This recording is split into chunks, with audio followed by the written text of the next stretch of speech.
Welcome to Killscreen with Tim and Ben. I'm Ben. And I am Tim. And welcome to episode 5. We've had a couple weeks playing some games like The Division, XCOM 2 came out. Some semi-exciting announcements. I think Tim has managed to actually get his pants back on over the raging erection from last week's announcement, which was... Overwatch returns February 9th. So ridiculous. We're going to get to that a little bit later, though. So today we got a couple things for you, in particular in gaming news. We're going to talk a little bit about The Division, and we got a chance to do the beta weekend for that. So some thoughts on our initial impressions of that. Also a little bit of chatting about esports, because 2016 is gearing up to be a very interesting year for professional gamers and professional gaming fans alike. So yeah, let's jump right into it, Tim. Last weekend, the Divinity. Wow, got my games mixed up there. You even got genres mixed up.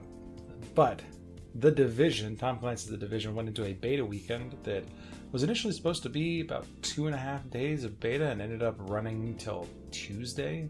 Not a lot of people interested. We actually found out that on Saturday, the beginning of the second day, it was so popular and so many people wanted to try it that they shut down like a huge chunk of keys that got given away by like Nvidia because it was just too much for them to handle.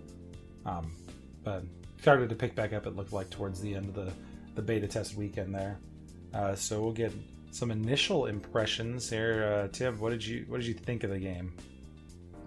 Well, I loaded it up and I was pleased to see that I could run it somewhat efficiently. But overall, my first impressions were it felt like a Tom Clancy game.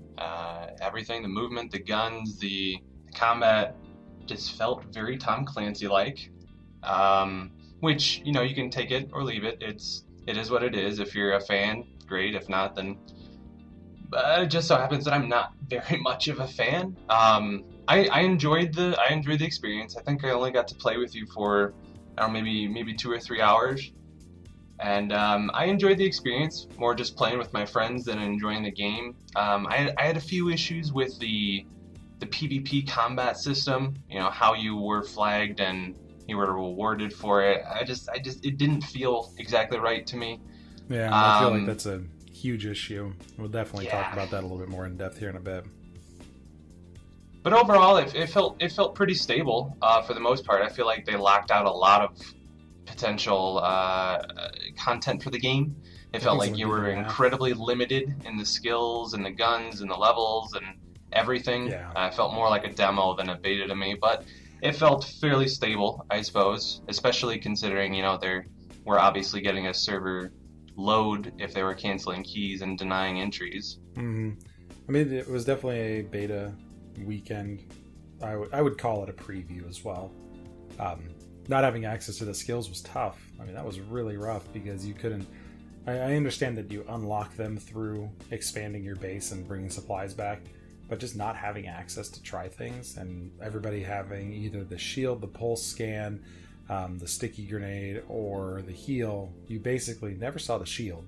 And when you're out running around, people were you're running a combination of the other 3 skills. Towards the end of the beta weekend, even the majority of people had dropped that heal in favor of the damage amping pulse scan and the sticky bomb. And there's 2 powerful skills, and one of them being augmented by a trait kept you from really seeing the diversity of builds that could possibly happen. I think someone did the math, though. About 22% of the game map was explorable right now, so there is still quite a bit to explore. Yeah. Wow. So there's still quite a bit of room to explore. I understand too, though, we had some issues when we first played through. We were running missions with some friends, and we got to that first one, where you have to invade this the stadium, and you're running through the different levels of that, and we just cleaned that up. I mean, we went in the first time and mopped it. It was ridiculous. I later found through the beta weekend with playing some other friends that the best way to farm people up as they were trying to get their friends up and geared quickly to play with them was actually you can re-queue for those missions and set the difficulty. So you don't just have farming them. Yeah, right? well, you don't have to play it on weenie normal mode, because normal mode is definitely for the casual gamer. There was a hard mode and then a challenge mode on top of that. I'm not sure if the challenge is particularly like a top end game type heroic dungeon situation, but when we set it to hard, we did it with a squad of 4, and everything that came at us was yellow barred elite level 9, and we were level 8 running through there at the top level. So it was tough. There was a lot more guys, and they had a lot more ability, and they played a little smarter. I mean, as good as AI can get in tactical, the human mind's always going to outthink it, and we were flanking decently, but they just had so much more going for them that they're a little tougher. So yeah, there were some things as the weekend went on. I know I played it a lot more than you did, that we got to experience and see. So I'm interested to see things as they progress, especially with the huge open world. There's a lot to do, a lot to collect if you like to collect stuff. I personally liked running the missions, and there's plenty of encounters along the way. So I think I'm a huge fan of Tom Clancy style games. I like that tactical cover-based shooter that's not necessarily the Gears of War style blind firing, from cover. I didn't catch on to Gears of War too much, but I did like the tactical blind cover that Tom Clancy games offer. But I'm looking forward to playing this a little more, experiencing. I think there's another beta weekend coming up. And I think, though, for actual tactical gameplay and single player experience, Wildlands, which is coming out this year as well, is probably going to win out for me, especially since you can do a 4-man co-op. But I thought the Division was pretty good overall, but I think my biggest thing with it was definitely an RPG first, with the gearing and the skills and stuff like that. It was a shooter looter for sure. There was some stat balancing that you needed to consider when you were getting new gear that we started to catch on towards the end of it. Guns can come with traits, and they required you have certain amounts of stats. So a certain amount of firepower, like stamina and ability power is what they were. And they'd unlock different abilities on the guns and stuff. So a little more depth to it, but more number crunching than depth, really kind of balance your character out the best way possible. And some of the hard mode stuff I think would actually make it a little more enjoyable for most people. But yeah, I mean, let's get into that PvP system we ran into so hard. That was kind of a little weird. What were your impressions on how that operated? Well, I mean, I feel like at first we had a hard time deciphering who was even the bad guys when they were flagged, when it was okay to shoot. I mean, I know I had a harder time deciphering when it was okay to shoot back. Oh yeah, that red bar, but it seemed like horrible. Yeah, it didn't really enjoy the UI so much. It rewarded you to be sneaky and to shoot and run, and apparently I heard of even people exploiting it, because if you only did a little bit of damage, it didn't flag you. So people would get in a group and they would synchronize their attacks, so they didn't have to attack somebody and kill somebody themselves, but they could spread out the damage, so they would never flag, but they'd still kill somebody. So stuff like that just rings too many alarms for me. Yeah, you could tap somebody down as a group, but I mean, once you did drop them and kill them, then you'd flag up. The big exploit we saw by the end of the weekend was just a beta exploit more than anything.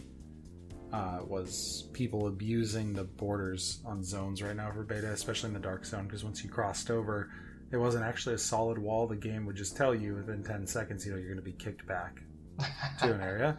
So people would go into the dark zones, shoot people up, and then walk out of the area for 10 seconds, and it actually would teleport you to the safe house. Wow. Which, while inside the safe house, you can't shoot, but you can't be shot. And when you flag up, it actually gives you a reward for surviving, which is interesting, except for, these people are able to exploit the beta. And isn't that how you get the whole currency, the dark zone currency? Yeah, I mean, so there's a problem I had with that, too. Killing a rogue netted you, like, up to like 12 or 1700 in some cases. You would get just tons of currency. And then when you actually went rogue on somebody, level 1, you would get 200 for surviving. And then higher levels, like by 4, I think you would get about 450. And the best you would see is if you actually went into a manhunt, which is getting to rogue level 5 and killing enough people that it basically puts a mission for the zone. Anybody that's nearby gets a mission to come kill you, and you're marked on the map. And you have to survive for 5 minutes. And the unfortunate thing is you can't fight back, which is really, really bad. Yeah. So the way the rogue system works is if you are shot at and you are hit, your rogue timer is suspended for a few seconds. So your time stops ticking down, and then after a couple seconds of not taking damage, you resume ticking down. The problem is, while you're in rogue status, even if you're at the top level, the rogue level 5, if you are killing somebody or shoot back, it fully resets your timer. So that is a huge issue, because nobody can actually go rogue, cause the event to happen. And I can agree, if you are being shot at or actively shooting somebody, your timer should be suspended. And then after that person is dead and you've cleaned up, basically, once you have a couple more seconds, your timer should continue to tick down. If you can evade and live through firefights for 5 minutes plus X, where X is equal to the time you are in fights, then you should get your reward. And that should be it. You shouldn't have to duck and run for 5+ minutes and not fire a single bullet back. That's ridiculous. That's almost impossible in like an open PvP area like that. Definitely doesn't sound very fun either way. No, that's my major problem with it is A, going rogue does not reward enough currency. B, killing rogue provides way too much currency. That's exploitable in and of itself. You're gonna have people like killing their friends, staying outside like a safety area, killing their friends, and then the friend is gonna hop out and murder them and get way more currency back. So you're gonna have people kill trading. It's just the risk reward factor is not high enough, and it's just easily exploitable. So there's some issues that we do have with the rogue system that are going to need to get addressed, and they're going to need to be balanced out some. But maybe they are actually taking feedback and not providing this as just a demo. You know, hopefully they're seeing these complaints. Hopefully. But yeah, I'm excited to see at the end of this month what they provide in the next beta. If it's the same stuff, I probably won't play it. Personally, I've already pre-ordered it. Kind of one of the things we're doing here is on the show not really giving a value to a game, not like trying to rate something, because honestly, we believe games are art. I think you can agree with that, Maker. Absolutely. Especially a game that's still in beta and not even launched yet. Yeah. So we just think games are art, and beauty's in the eye of the beholder in that sense. You know, there's different strokes for different folks, so we'll just give you the opinion we think, and you take with it what you will and purchase the game or not. But I've personally already played it and purchased it. I think, if I'm still correct, Maker's opinion is probably not, unless it's on a really good sale and people are still playing it. Yeah. And I mean, there's, you know, other small titles coming out that are going to eat up some more of your time. Right? Just a few. Okay. So let's move on here a little bit. Talk about the company behind the games that control our soul and basically have owned us for a long time. I pre-ordered the Division, but as soon as this was available, my credit card leapt out of my pocket, and I pre-ordered myself a copy of Overwatch. But Blizzard has done some big stuff this year. The Blizzard Activision acquired the MLG property, the Major League Gaming, which is a big step for esports. What are your opinions and thoughts on that, Maker? In general, I think it's a clear indicator of what we can expect for this year. You were saying that this is going to be one of the major year of esports. I think this is going to be the year of esports. I think we're definitely set to see an explosive launch for Overwatch, which it's pretty evident what they intend on doing with it as far as making it a fairly competitive game. Their Hearthstone market is thriving. StarCraft sadly isn't doing quite as hot, but I still love it. And then last but not least, their MOBA market, the Heroes of the Storm, is doing probably their worst in numbers for their competitive scene, but overall, I mean, they've got a lot on the plate for competitive games, and I think it was a great step in the right direction if they intend on taking the competitive, scene and nature of the whole esports scene if they expect it to grow. I think Heroes of the Storm is doing really well in at the collegiate level. We're starting to see some college competition. Yeah, there's some good college teams coming together to play that game. What do you think about television broadcasting? Do you think we're going to see MLG, I guess Blizzard MLG, start to make an appearance in television, or do you think they're going to stay purely digital? Well, with ESPN opening their esports market, I don't think it's out of the picture.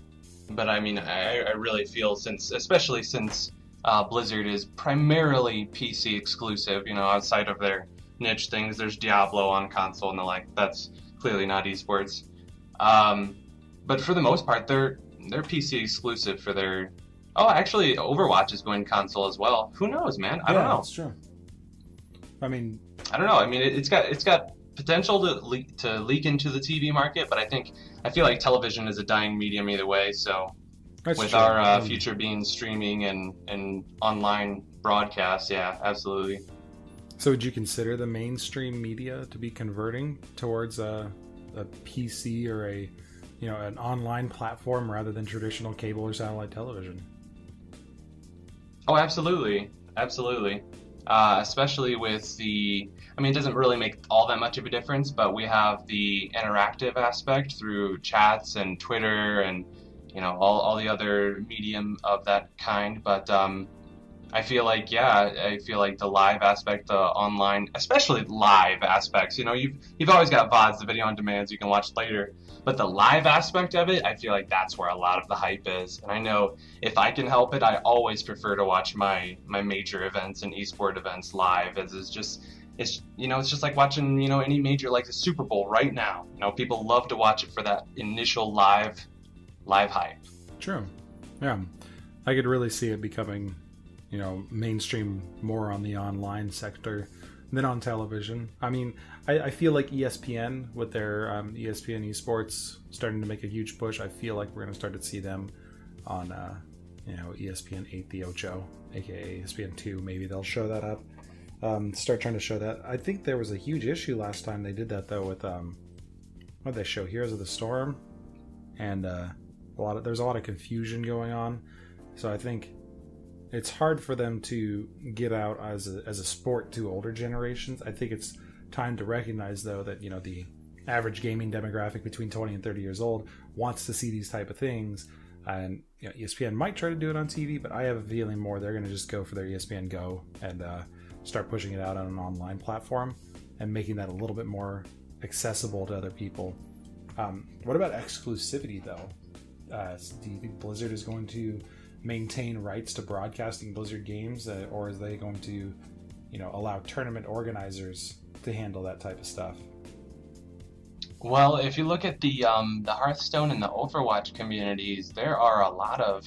Actually, I'm sure the Heroes, all of their competitive games probably do like amateur ran tourneys. So I don't see why they wouldn't, open the ropes a little bit. But I don't know. The point of exclusivity is a big deal. I mean, if you look at like console exclusives, like Destiny, for instance, it's a big, you're paying for that exclusivity. It's a big deal, just like Gigantic with Windows 10. It's a big deal. So it's up in the air. True. I feel like Blizzard's is personally going to maintain the exclusivity on this and not allow especially ESPN to pick up things like broadcasting tournaments of these games. Now, online broadcasting by amateur tournaments is another story, I feel like. I don't think you'd be able to stop that from Twitch. You would have to fully block out Twitch broadcasting altogether for that, and that's a terrible move, and they're not going to do that. So I see the amateur tournament still being broadcast, but I think at a professional level, when somebody becomes part of the professional esports scene, if you're playing Blizzard games, you're going to be broadcast exclusively on Activision Blizzard, MLG, whatever they call it. And I think anything else, Dota, League, Counter-Strike, I see ESPN really trying to snatch up those markets that are existing and start to broadcast those a little bit more. So we'll see. Fighting games as well. Oh yeah, fighting games, very big. That's going to be a huge community that's going to get a boost, I feel like, because I don't want to say fledgling because they've been around a long time. And they're not unpopular. They have just ravenous fans, people that absolutely love watching it. I don't even play fighting games, but man, I really get into watching tournaments of fighting games. They are phenomenal. The skill of those players. It's a niche community, but they are die hard. Yeah. When these fighting game fans, they're dedicated and they have a serious, I guess, allegiance to their following of their choice. Agreed.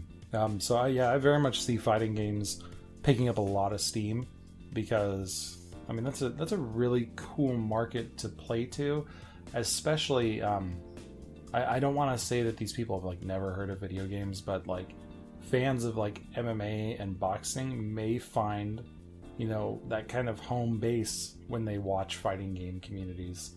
Maybe it becomes another just entertainment form for them. Not saying necessarily they're going to ditch MMA to do this, but it may be just something that MMA fans like to watch. They maybe make that transition over and start watching fighting games on ESPN because it's available.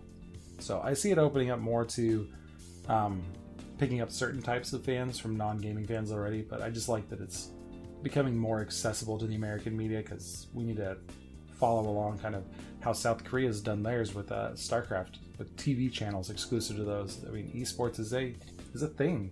It is exactly growing on the global community scale, and it needs to grow here. So right, and it's beyond the numbers and coverage and the accessibility. It's also about making it okay to like these things. Having it be a part of mainstream ESPN is doing a number for implementing it being cool to enjoy this and to be passionate about this. So I feel like it's doing a number for our culture in general, so we can kind of advance forward exactly as you said, because in other parts of the world they're much more further along in their acceptance of esports. Yeah, I'm really excited to see how it continues into the mainstream more with people becoming accepting of this, especially with the kind of money that gets thrown around for prize pools. There's a lot of talent in America that is squandered just because people look at it as like a social faux pas to be good at gaming, and it's weird because Americans have this image of just the fat, greasy, nerdy kids sitting in his basement playing games all the time, when in all honesty, professional gamers train themselves hard physically as well, because you Absolutely. need to be physically and mentally sharp to be good at these games. It is not something that an incredibly overweight person could, handle with the stresses that comes with it, because you need to be of sound mind and body to compete at a level like that, especially Absolutely. these team games. It's one of those things. I mean, there's exceptions to everything, of course, but it's like any other sport. Even though you're sitting in front of the computer working on this, people are still very active, very healthy, and you look at a lot of these organizations, and high-end organizations do promote, especially in the gamer houses, healthy lifestyles. Right. I know Healthy Gamer out there for a while. I think there was a group putting that together. A lot of the major streamers talk a lot about healthy lifestyles, and they promote their own healthy lifestyle brands or support other people's brands. But yeah, it's a very good movement that people have started to get behind, and just recognize that it's not a bunch of chubby nerds sitting around in basements. These people are still very active, successful people. They're just tactically and dexterously amazing. You can't keep up with them, especially like some of the APM of StarCraft players. Oh my god. Oh yeah. Unbelievable. Oh yeah. Well, ESL's picking up speed too, so that's going to be interesting. It looks like we've got ESL, Esports League, you've got ESPN Esports, we've got Activision Blizzard, all really big competitors in the esports scenes coming up in 2016. I think this summer we'll really start to see some stuff pick up. I'm pretty excited. Yeah, I saw TESPA actually just announced their Overwatch League as well. So hyped for that. Exactly. So speaking of hype, we'll let Maker get a little or Tim get a little excited here. Sorry for just a minute. So what is coming up in just a couple days here, Tim? Well, as I stated earlier, we got closed beta is returning Tuesday, February 9th. Obviously, all the people that were in prior in the prior beta are reinvited, as well as hopefully several waves of new invites, because we all want more people to play with. Plenty of our friends wish we could play with them as well. Just need more people. We will. Oh gosh. Closed beta returns February 9th. Get hype. Yeah, we have some friends that do, work at Blizzard as well, and even they're pumped. And not necessarily working on that project, but just seeing the excitement come from internal employees too is amazing. They're very pumped about this patch, and they're chomping at the bit. It's got to be one of those really, really hard things. They want to tell you, but they just can't, and they're just so excited because we talked to them, and they're very hyped for the game too. But when they say things like, just hold on to your seat when you see this patch, it's gonna blow your mind. I'm incredibly excited. The progression system's supposed to be coming, which is going to be huge. That replayability, not necessarily just for the enjoyment of the game, but actually progressing, is going to be really cool. And they had that big discussion too about how their progression system, people were doing things like playing specific heroes to earn unlocks on that hero, not because it was benefiting the team. So I'm really interested to see how Blizzard has approached the problem of ensuring that progression can still happen in a way that it's exciting without making it so you have to do X. Still making it the game's core concept be what the game is, and not just saying, to unlock this character, you have to play 20 hours on it. So I'm excited to see how they're approaching that. What else was announced, Tim? I think there's a couple other tidbits that were dropped. 2 new maps and an entire new game mode. Yes. So, we've seen payloads and capture points and a mixture of both. So, I don't know what else they're planning. Speculation? Tim, you got any ideas? I've read plenty of speculation threads, and I've heard several different, potential game types, but nothing that's really, stuck out there like, hey, this is a clear indicator. I've got hopes that it would be something a little bit more smaller scale. I would really like to see a 3v3 or a 4v4 mode of some kind. Team size might change? They haven't mentioned anything about it, so I don't know, I thought 6 was kind of their happy number for teams. That's what has been, kind of shoved in our face, but I haven't heard them say we will stick to the 6-man, especially for the announcement of the return. So I don't know. I'm just hoping. I'm not speculating. I'm just hoping, because I really would like to see a 3v3 or a 4v4 game type of some kind. Interesting.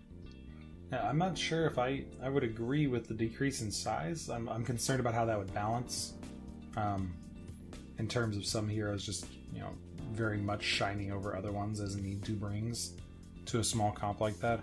So it would be interesting to see, but I just don't see them going that direction personally. I don't either, sadly. I definitely don't see them going capture the flag route. Mainly because of heroes like Tracer, Reaper, high-speed heroes that can... They would have to alter it a lot, yeah. So I don't see that game mode necessarily. You think about it, and it's just hard to envision what could possibly be coming from this idea and what they could have done for a new, fresh game mode, because of the fact that some people had said, oh, it's stagnant, it's been done before, we're really not feeling super engaged on these game modes, can you give us something else cool? So yeah, I'm really excited for Tuesday. I took the day off. I want to see what exciting thing is going to happen on Tuesday in terms of game mode and the new maps. Oh man, Hollywood was so good. Oh yeah. Thematically. And 2 new heroes. Was it 3 new heroes with that? Yeah. Yep. Oh, that was a great one. McCree, what a stupid name for a cowboy. Well, it's interesting that they've been so hush-hush with it all, too. Like, they told us that we'll be getting it back, and that we'll be getting changes. Oh, also, 2 new maps in a game mode, but that's it. Nothing on top of that. No balance changes. They're just leaving us, well, here, they did just wait and changes, enjoy. They did. Okay. But they didn't give us any specifics. So we only know Bastion and Torbjorn will be tweaked. Those are the only 2 confirmed balance changes. So they definitely needed it. I'm excited to see new Bastion and Torbjorn. I want to see what's going on with those heroes because they just felt so locked in such a mobile game mode. Yeah, You know? yeah. So I'd like to see a Reinhardt tweak as well. Man, Reinhardt, I don't know about him. That dude was powerful to begin with, some of the stuff he could pull off. Yeah, he was seen in 99% of the competitive play that we've seen so far on both teams. He's super, super good. But then again, Mercy and Lucio are super good as well, so who knows? Yeah, Mercy needs some tweaking, I think. I'd be interested to see her move it a little bit down on the power scale. It's just, I felt Winston just got so outclassed by Reinhardt in terms of that mobile shield versus the static shield. However, the trade-off there was Winston could put down the shield and then continue to fire, whereas Reinhardt had to drop his shield to shoot. And his fire at that point was either shoot the projectile or swing the giant hammer that hit like everything in creation. Yeah, I mean, exciting stuff coming up. My big thing was, when they dropped Diva and Mei and Genji, they didn't really lead up to anything on that. It just was kind of like, by the way, here, and they showed up and everybody freaked out. They're really good, I think, about peppering that kind of information, and possibly we maybe seen these maps, not in the sense of like being on them, but there may be hints scattered throughout the world, like maybe if you're in Numbani, they're in the kind of station there, maybe there was information up on the walls and nobody really kind of clicked it together, and then we're going to see a location from like a poster or something like that, which is kind of interesting too, because they've mentioned new characters that will be coming eventually to the game have already been hinted at in the universe. There's been a lot of speculation about Paris being one of the new maps. Paris would be really cool, I think. I'm trying to think of regions we haven't quite seen yet. Maybe the Southern Americas, Mexico South, that kind of idea, maybe a little more jungly, or just a more arid climate. So yeah, they got a lot to work with. Also, actually, one that I think would be really cool to see is if we get to the Australian outback, where there was the massive explosion that irradiated a lot of stuff. Maybe if we go out there and clear some stuff, that'd be incredibly sweet too. I'm just excited to see what they got. I know, because they got so much, and we're just chomping at the bit to get a hold of it. We can't. So excited for this game. Yep, like we said, this will turn into the Overwatch podcast in a couple weeks. We won't talk about much else. It'll be top games of 2016. Overwatch. Oh, either way, we're both incredibly excited.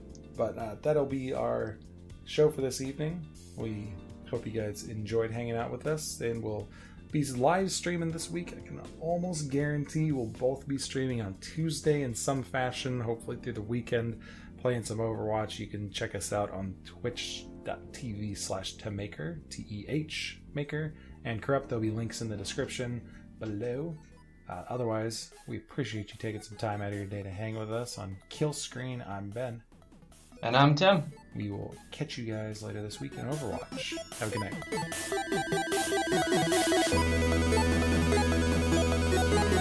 night.